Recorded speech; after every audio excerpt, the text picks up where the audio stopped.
What a beautiful market it was. Exactly market ने हमारे सारे लेवल्स को रिस्पेक्ट किया है और बहुत दिनों बाद फ्राइडे के सेशन में इतना अच्छा मार्केट हमें ट्रेंडिंग जैसा देखने को मिला है।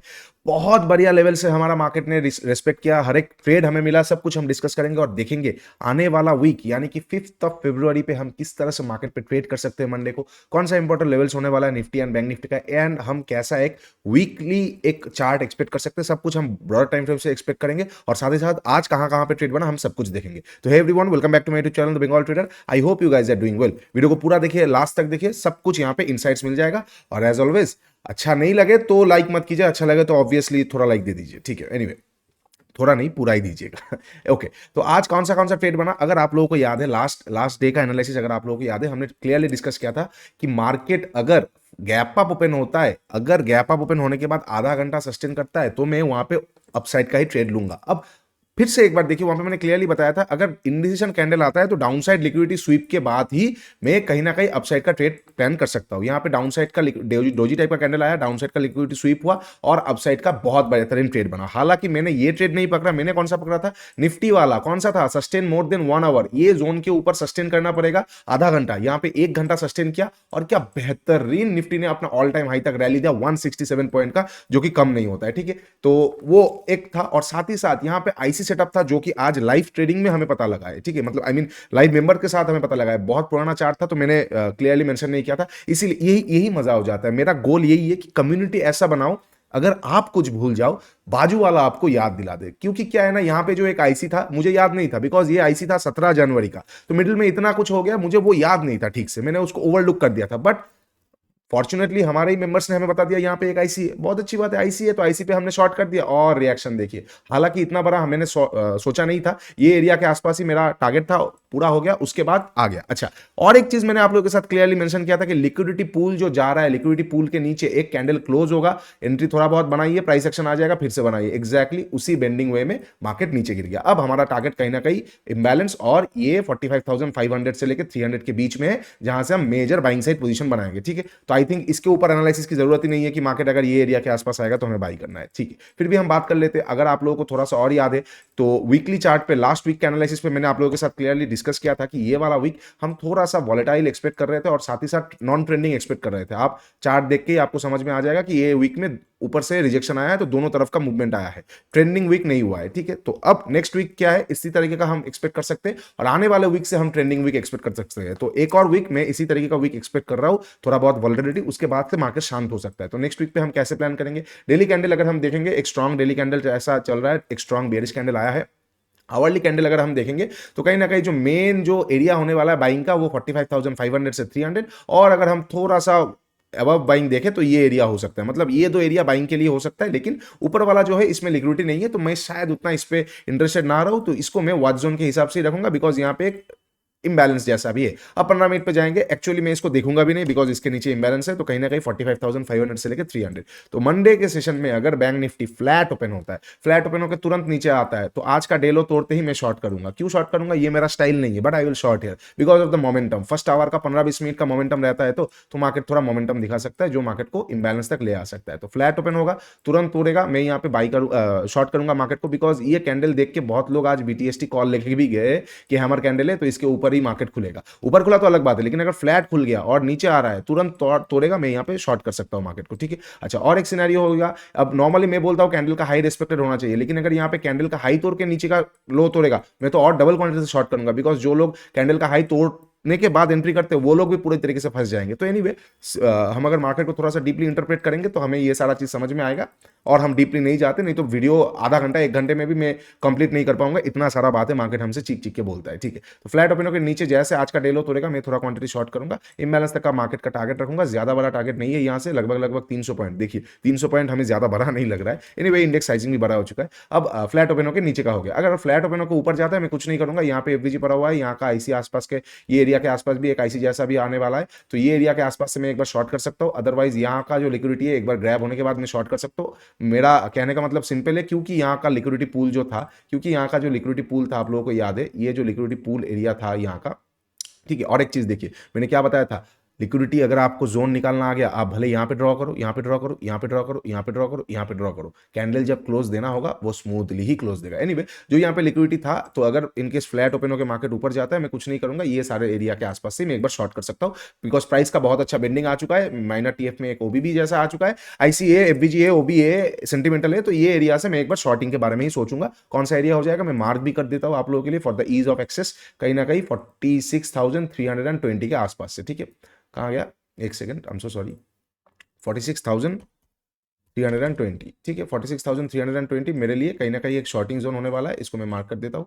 मेरे लिए कहीं ना कहीं एक सेल जोन होने वाला है, ये पूरा एरिया के आसपास से मार्केट मुझे मिलेगा, मैं यहाँ पे शॉर्ट करूंगा थोड़ा बहुत कंफर्मेशन के बाद। ठीक है, इनकेस अगर फ्लैट ओपन होकर, फ्लैट का हमने सारा डिस्कशन कर लिया, इनकेस अगर मार्केट गैप अप और गैप डाउन ओपन होता है, पहली बात कर लेते हैं, जिस तरह का आया है हो सकता है गैप डाउन ओपन हो जाए। गैप डाउन पे हम कैसे ट्रेड करेंगे, इनकेस अगर गैप डाउन ओपन होता है, मैं थोड़ा सा वेट करूंगा, क्यों, इंबैलेंस सामने, इंबैलेंस को लेकर भी घूम सकता है, ओबी से भी घूम सकता है, और डे क्लोज तक जाके फिर से यहाँ से रिटर्न आ सकता है। तो गैप डाउन अगर होता है छोटा मोटा, तो मैं कुछ नहीं करूंगा फर्स्ट हाफ तक, बिकॉज करने देंगे मार्केट को, वो ऐसे भी करके आ सकता है, वो ऐसे भी करके आ सकता है। तो इसलिए मैं अगर गैप डाउन ओपन होता है इंबैलेंस के ऊपर, तो मैं वेट करूंगा इंबैलेंस को लेने का, इंबैलेंस ले लेगा 45,500 और 300 के बीच में टैप हो जाएगा, उसके बाद मुझे इनवर्स हेड एंड शोल्डर मिले, डब्ल्यू मिले, कुछ भी बाइंग साइड का मिले, मेजर ऑर्डर ब्लॉक एरिया है तो एसएमसी मिले, कुछ भी मिल जाएगा, मैं इस एरिया से बाइंग करना एक बार मार्केट को पसंद करूंगा। ठीक है, ये हो जाएगा गैप डाउन का, बहुत बड़ा गैप डाउन इंबैलेंस के नीचे, इंबैलेंस भी वॉइड हो जाएगा, तो 45,300 के आसपास से मैं बाइंग करना पसंद करूंगा, अदरवाइज प्रॉफिट बुकिंग सेटअप। अच्छा, अब गैप अप की बात कर लेते, कहां पे गैप अप ओपन हो रहा है, अगर 46,320 के ऊपर भी गैप अप ओपन हो रहा है ना, तो मैं हड़बड़ाऊंगा नहीं,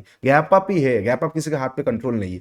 गैप अप के बाद अगर प्राइस एक्शन आएगा तो हम मान सकते हैं ये इंबैलेंस अभी लेने ना आ सकता है, मार्केट फिर से एक बार यहां पे वल्नरेबिलिटी शो कर सकता है, तो मैं वहां पे बाई कर सकता हूं। ठीक है, गैप अप किसी का हाथ पे नहीं होता है, इसलिए गैप अप को कंसीडर मत कीजिए स्विंग के हिसाब से, बहुत एडवांस चीजें तो ऐसे ही फ्री में बता दे रहा हूं मैं। एनीवे, लूट लो लूट लो। ओके, तो गैप अप अगर ओपन हो रहा है 46,320 के ऊपर, अगर गैप अप ओपन हो रहा है, तो मैं वहां पे भी मतलब तुरंत शॉर्ट नहीं करूंगा, तुरंत बाई भी नहीं करूंगा, मैं तो बस देखूंगा। अगर open equal to high candle आ जाएगा ना, open equal to high candle आ जाएगा और उसके नीचे ओपन इजिकल टू हाई आ गया, उसके नीचे निकल गया, मैं यहाँ पे शॉर्ट कर दूंगा। तब मैं यहाँ पे ये नहीं देखूंगा कि यहाँ पे नजदीकी क्लोजिंग प्राइस है, बिकॉज ये एरिया शॉर्टिंग वाला है, इसके ऊपर खुल गया। अब गैप अप तो किसी के हाथ पे नहीं होता है, और अगर गैप अप ओपन होने के बाद वो सस्टेन करता, तो यहाँ पे ओपन इजिकल टू हाई नहीं होता, थोड़ा बहुत वो हलचल करता, लेकिन वहां से सेलिंग प्रेशर आ रहा है, तो कहीं ना कहीं ये सेलिंग जोन हो चुका है, तो उसके नीचे जैसे निकलेगा मैं शॉर्ट कर दूंगा और मेरा टारगेट इंबैलेंस तक ही रहेगा। ठीक है, ये हो जाएगा इनकेस अगर मार्केट गैप अप ओपन हो रहा है 46,320 के ऊपर। अगर गैप अप छोटा मोटा ओपन हो रहा है और 320 के नीचे, मतलब फ्लैट के हिसाब से ही ओपन हो रहा है, तो इसी जोन के आसपास से मैं एक बार मार्केट को शॉर्ट कर सकता हूं, थोड़ा ऊपर का एसएल देकर इंबैलेंस तक का टारगेट के लिए। ठीक है, ये हो जाएगा सारा पॉसिबल सिचुएशन, और एक सिचुएशन बाकी है, बहुत बड़ा गैप अप इग्नोर कर दूंगा फर्स्ट हाफ तक, बहुत बड़ा गैप अप, क्योंकि वहां पे फिर लेवल निकल के नहीं आएगा, पूरा जोन का कवर अप हो जाएगा 70% का रैली, तो इतना बड़ा गैप अप पे फिर यहाँ पे है, तो क्या करें नया करें, इसलिए इससे अच्छा है उतना बड़ा गैप अप पे फर्स्ट हाफ को मैं इग्नोर कर दूंगा। ठीक है, अच्छा, ये हो जाएगा बैंक निफ्टी का सारा सिचुएशंस। अब निफ्टी में बात कर लेते हैं, निफ्टी में भी एक्जैक्टली वही हुआ था जो जिसमें हमने ट्रेड लिया, तो अब आपको शेयर भी किया मैंने कि 1 आवर सस्टेन किया और कहीं ना कहीं बहुत अच्छा हमें ट्रेड मिल गया। अब निफ्टी में हम कैसे ट्रेड कर सकते हैं, ये जो ट्रेंड लाइन है इसको मैं हटाऊंगा नहीं, इसको मैं रहने दूंगा, बिकॉज एक रिएक्शन वाला जोन हो सकता है। निफ्टी ने आज क्या करने की कोशिश किया है, वहां से एकदम ऑल टाइम हाई से गिरा है, ऑल टाइम हाई से गिरने के बाद कहीं ना कहीं नीचे का लिक्विडिटी लेके थोड़ा बहुत ऊपर गया, अब यहाँ पे रुक रहा है। ठीक है, तो इनकेस अगर मार्केट फ्लैट ओपन होता है मंडे के सेशन में, निफ्टी का वीक भी मैं कहीं ना कहीं एक वॉलेटिलिटी एक्सपेक्ट कर रहा हूँ। क्यों वॉलेटिलिटी एक्सपेक्ट कर रहा हूँ, कहीं ना कहीं मेरा एक्सपेक्टेशन यही है निफ्टी इंबैलेंस लेके फिर ऐसा करे, तो इस तरह का अगर होगा तो एक वॉलेटाइल वीक होगा और आपको शायद डोजी टाइप का कैंडल देखने को मिल जाए वीकली चार्ट में, तो यही मैं एक्सपेक्ट कर रहा हूँ। तो अगर निफ्टी फ्लैट ओपन हुआ, निफ्टी में से अच्छा अब बैंक निफ्टी में ट्रेड मिलेगा, जब जिसमें ट्रेड मिलेगा मैं वो क्लियरली मेंशन कर दूंगा। तो इनकेस अगर निफ्टी, पहली बात तो मैं ये ट्रेंड लाइन को रखने दूंगा, इनकेस अगर निफ्टी फ्लैट ओपन होता है, फ्लैट ओपन होकर नीचे आता है, तो इसके नीचे निकलते ही मैं शॉर्ट नहीं करूंगा, मैं बस थोड़ा सा देख लूंगा, ये ट्रेंड लाइन के नीचे आके एक कैंडल क्लोज कर देगा, मेरा शॉर्टिंग का पहला कंडीशन रेडी हो जाएगा, मैं थोड़ा क्वांटिटी शॉर्ट कर दूंगा और थोड़ा सा नीचे आएगा और क्वांटिटी शॉर्ट कर सकता हूं। ओवरऑल मैं शॉर्टिंग करना शुरू कर दूंगा इनकेस अगर निफ्टी ये ट्रेंड लाइन के नीचे एक रेड कलर का कैंडल क्लोज कर देगा। ठीक है, ये हो जाएगा फ्लैट ओपन होकर नीचे का, ये ट्रेंड लाइन के नीचे डायनामिक ट्रेंड लाइन है, तो आपके चार्ट पे आप एक बार ड्रॉ कर लीजिए, यहाँ पे ग्रैप्ड है, ट्रेंड लाइन को कोई छेड़खानी मत कीजिए, ये जोन से लेके ये जोन का ही मार्किंग कीजिए, तो आपको अच्छा ट्रेड मिलेगा। ठीक है, अदरवाइज अगर आप जोर जबरदस्ती करेंगे तो वहां पे ट्रेड शायद गलत मिल जाए। ठीक है, अच्छा, ये हो जाएगा फ्लैट ओपन होकर नीचे का निफ्टी में। ठीक है, अच्छा, फ्लैट ओपन होकर अगर ऊपर जाता है, तो ऊपर जाने के टाइम पे अगर इसको तोड़ता है तो मैं यहाँ पे बाइंग नहीं करूंगा, मैं यहाँ पे बाइंग इसलिए नहीं करूंगा, मैं आपको चीजों को समझा रहा हूँ। यहाँ पे डब्ल्यू पैटर्न लोगों को दिख सकता है, लेकिन ये बहुत हद तक फॉल्स हो सकता है, डब्ल्यू शायद फेल करके वो फिर से नीचे आ जाए और ये वॉलेटाइल हो जाए, हो सकता है ये वॉलेटाइल हो जाए और एक रेंज बना दे, उसके बाद ये नीचे या ऊपर जा सकता है। ठीक है, क्यों मैं आपको बता रहा हूं, ऐसा मार्केट बहुत कम मिलता है। ठीक है, ऐसा मार्केट बहुत कब क्यों मिलता है, ये बायर्स थे, दे कन्वर्टेड टू सेलर्स। अब ये जो बायर्स थे, if they are converting to a seller with a good quantity, ये सारा जो कैंडल है, दीज आर इंस्टीट्यूशनल कैंडल्स, ठीक है। एक कैंडल का टाइमिंग, साइजिंग, पोजीशनिंग बहुत इंपॉर्टेंट होता है आईसी सेटअप को निकालने के लिए। तो ये बाइंग इंस्टीट्यूशनल कैंडल है, ये सेलिंग इंस्टीट्यूशनल कैंडल है, और एग्जैक्टली बाइंग आईसी से भी कहीं ना कहीं एक जोन आया तो सेलिंग आईसी के आसपास आएगा, फिर भी यहां से रिएक्शन आ सकता है। मैं बोलने की कोशिश कर रहा हूं, अगर बायर सेलर बन रहे तो वो बायर क्यों बनेंगे, फिर से चीजों को समझिए, वो बायर कुछ देख के ही सेलर बन रहे, तो कहीं ना कहीं अब मैं ये छोटा मोटा बाइंग नहीं देखूंगा, उल्टा मैं सेलिंग देखूंगा, ठीक है। तो निफ्टी अगर फ्लैट ओपन होकर ऊपर जाएगा, इसके ऊपर मैं जाते ही, ये नेकलाइन के ऊपर निकलते ही मैं बाइंग नहीं करूंगा, मैं उल्टा वेट करूंगा। अगर इसके ऊपर निकला तो मैं कहीं ना कहीं ये सिंपल मैं एक चैनल बना दूंगा, इस चैनल के प्रोजेक्शन पे मैं काम करने वाला हूं। ये चैनल कौन सा हो जाएगा, कोई टूल अगर समझ में नहीं आ रहा है, ये वाला ट्रेंड, ये वाला सेकंड वाला ऑप्शन पे जाइए और पैरेलल चैनल को सिलेक्ट कीजिए, 1 पॉइंट टू सेकंड पॉइंट को कनेक्ट कीजिए और फिर इसी प्रोजेक्शन को ड्रैग ऑन कर दीजिए। आपको मैक्सिमम टाइम इसी में देखने को मिलेगा।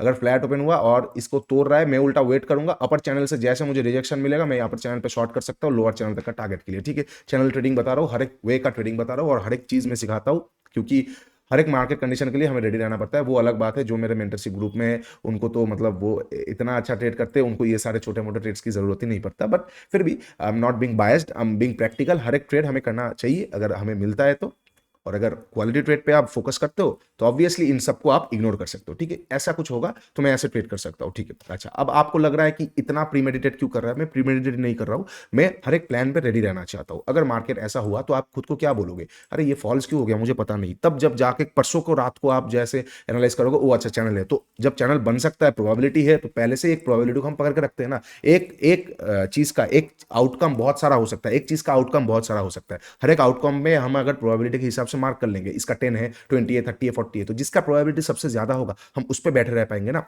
Life is a probability, trading is a probability. तो वही बात है, ये सारा डार्क ट्रूथ है, कोई आपको बताएगा नहीं, सब आपको बोलेगा डब्ल्यू डब्ल्यू डब्ल्यू डब्ल्यू, वो वाला चीज नहीं है। मैं आपको सच्चाई बताने की कोशिश करता हूं, तो इसलिए मेरा व्यूअर्स भी कम है और I am happy with that. Anyway, तो बहुत हो गया, अब डिस्कस कर लेते हैं कि अगर डब्ल्यू बनता है तो आई am not gonna buy here the market, ठीक है। अच्छा, इन केस अगर फ्लैट ओपन होकर नीचे आया, हमने बात कर लिया कि इसके नीचे निकलते ही शायद मैं ना करूं, हो सकता है ट्रेड लाइन थोड़ा बहुत वल्नरेबिलिटी शो करे या फिर साइडवेज रहे। अब हम ऑप्शन बायर है, हमें चाहिए प्रॉपर मोमेंटम, तो ट्रेंड लाइन के नीचे कैंडल क्लोज करेगा तो मैं अपना पोजीशन ऐड ऑन करना शुरू करूंगा, और उसके बाद से जैसे जैसे स्विंग बनाता रहेगा मैं ऐड ऑन करता रह सकता हूं। थोड़ा ऊपर खींचेगा, मतलब सेल ऑन राइज करने के बारे में मैं सोच सकता हूं, ठीक है। अच्छा, ये फ्लैट का हो गया। अब गैप अप गैप डाउन के बारे में बात करते हैं। अगर गैप अप ओपन होता है तो यहाँ पे हमें एक आईसी मिल जाएगा। अगर गैप अप ओपन होता है, कहाँ पे ओपन होता है, आईसी के आसपास से मैं एक बार शॉर्ट कर सकता हूँ मार्केट को। ऑल टाइम हाई को मैं अभी फिलहाल हटा देता हूँ, ठीक है, और आईसी के आसपास का मैं मार्क कर देता हूँ। कहीं ना कहीं 22,010 के आसपास से मैं मार्केट को एक बार शॉर्ट कर सकता हूँ, ठीक है। ये जोन के आसपास से मैं एक बार मार्केट को शॉर्ट कर सकता हूँ, ये जोन के आसपास से मैं एक बार मार्केट को शॉर्ट कर सकता हूँ। 22,010 के आसपास आएगा, मुझे रिजेक्शन मिल जाएगा। आप लोग 15 मिनट सेटअप को यूज कर सकते हो, ये एरिया के आसपास से थोड़ा ऊपर का एसएल देके कहीं ना कहीं नीचे तक का क्लोजिंग प्राइस तक का हम टारगेट ले सकते हैं, इनकेस अगर गैप अप ओपन होता है। आईसी के ऊपर गैप अप ओपन हो जाएगा, मैं कंप्लीटली इग्नोर कर दूंगा मार्केट को, मुझे समझ में नहीं आएगा, क्योंकि मुझे वो समझ में ही नहीं आएगा क्या होगा। गैप अप अगर ओपन होने के बाद, अगर हाँ आईसी के ऊपर गैप अप ओपन होने के बाद तुरंत आके नीचे आ रहा है तो शायद शॉर्ट करूं, लेकिन अगर ऊपर सस्टेन कर दिया तो हो सकता है शॉर्ट कवर हो जाए, हो सकता है शॉर्ट कवर हो जाए, तो फिर वो वही मतलब भयंकर सिचुएशन हो जाएगा, तो थोड़ा क्वांटिटी में पूरा दिन के लिए छोड़ के रख सकता हूँ, ठीक है। अच्छा, इनकेस अगर गैप डाउन ओपन होता है, कहाँ पे गैप डाउन ओपन होता है, क्या गैप डाउन ओपन हो रहा है 650 के ऊपर, ठीक है। अगर 650 के नीचे ओपन हो रहा है, बहुत बड़ा एक ट्रेड मिस हो गया, अब वो इंबैलेंस लेके ऊपर का ही हम ट्रेड देखेंगे और हम शॉर्ट साइड का देखेंगे नहीं, बिकॉज अच्छा खासा ट्रेड मिस हो जाएगा। अगर 650 के नीचे गैप डाउन ओपन होगा तो प्रॉफिट बुकिंग सेटअप या इंबैलेंस से बाई कर सकता हूं। अगर 650 के ऊपर गैप डाउन ओपन हो रहा है, गैप डाउन ओपन हो रहा है लेकिन 650 के ऊपर, तो देखिए ये जो लिक्विडिटी पूल जैसा है, क्या इसके नीचे कैंडल क्लोज कर दिया तो ये स्मूथली इंबैलेंस तक लेने आ सकता है। अगर क्लोज नहीं कर पा रहा है और ऊपर जाकर क्लोज कर रहा है तो मैं वेट करूंगा कहीं ना कहीं क्लोजिंग प्राइस के एरिया से एक बार मार्केट को शॉर्ट करने का, थोड़ा ऊपर का एसएल देके या फिर लिक्विडिटी जो भी बन जाएगा, लिक्विडिटी को ग्रैब करके जैसे आएगा, I am gonna short the market there. Ultimately situation वही है जो मैं सेंटीमेंट समझाने की कोशिश कर रहा हूं। देखिए, मेथड सीखने के लिए तो आपको एडवांस चीजें सीखना पड़ेगा, मेंटरशिप को देखना पड़ेगा, 22-23 घंटे का लेसन देखना पड़ेगा, लेकिन मैं जो आपको एक व्यू बता रहा हूं, अगर आप उस व्यू में भी काम करेंगे, अगर आपको मान लेते हैं आपका एंट्री आपको पता नहीं, एग्जिट पता नहीं, एसएल पता नहीं, लेकिन आपको व्यू पता है कि गैप अप ओपन होने के बाद सस्टेन करेगा तो मैं बाई करूंगा, तो हमने बिल्कुल ये जगह पे लिया है। आप यहां पे तो लेंगे ना, आपको कुछ तो मिलेगा, इसलिए मैं बोलता हूं एनालिसिस वीडियो देखिए, कुछ तो घर ले जाइए, कुछ तो लीजिए। इस तरह से एक महीना जब आप कुछ लेके जाएंगे, तब आप देखेंगे कुछ पैसा है, कॉन्फिडेंस आएगा, पैसा भी आएगा, तब जाके आप एडवांस चीजें सीख पाएंगे, ठीक है। तो यही है सारा पॉसिबल सिचुएशंस बैंक निफ्टी और निफ्टी के लिए। बाकी अगर सेक्टरल एनालिसिस हम करें तो मैं मेटल सेक्टर में बहुत ज्यादा बुलिश हूँ, केमिकल सेक्टर में बहुत ज्यादा बुलिश हूँ, साथ ही साथ पावर सेक्टर में बहुत ज्यादा बुलिश हूँ, तीनों सेक्टर में बहुत ज्यादा बुलिश हूँ। आईटी तो मतलब आने वाले जनरेशन का लीड चलाने वाला है 1-2 साल के लिए। आईटी तो मतलब एक्सट्रीमली सुपर डुपर बुलिश हूं मैं, लेकिन ये सारे सेक्टर में मैं फिलहाल वोट से पहले तक बुलिश हूं। आप लोग ये सारे सेक्टर का एक बार स्टॉक्स देख सकते हैं, ठीक है। चलिए वीडियो को यहाँ पे खत्म करेंगे, बहुत लंबा हो गया video, I am so sorry. Unnecessary मैंने आप लोगों को शायद कुछ एक्स्ट्रा चीजें बता दिया जो शायद आप लोगों को लग सकता है कि ये बेकार में ज्ञान दे रहा है। I am so sorry for that, pardon me. चलिए यहाँ पे वीडियो को खत्म करेंगे। वीडियो अच्छा लगा है तो डू लाइक शेयर सब्सक्राइब। नीचे इंस्टाग्राम और टेलीग्राम का लिंक दिया हुआ है, जाके एक बार जरूर चेकआउट कीजिए। मेंटरशिप प्रोग्राम का लिंक दिया हुआ है, जाके एक बार जरूर चेकआउट कीजिए। बहुत अच्छा लगेगा आप लोगों को एडवांस चीजें, और साथ ही साथ आप देखेंगे कैसे मार्केट के साथ अगर आप दोस्ती करेंगे, प्राइस का बिहेवियर स्ट्रक्चर्स आप समझेंगे तो प्राइस आपको बहुत कुछ बताएगा। चलिए ठीक है, बाय बाय। तब तक के लिए ट्रेड स्मार्ट मिलेंगे नेक्स्ट वीक।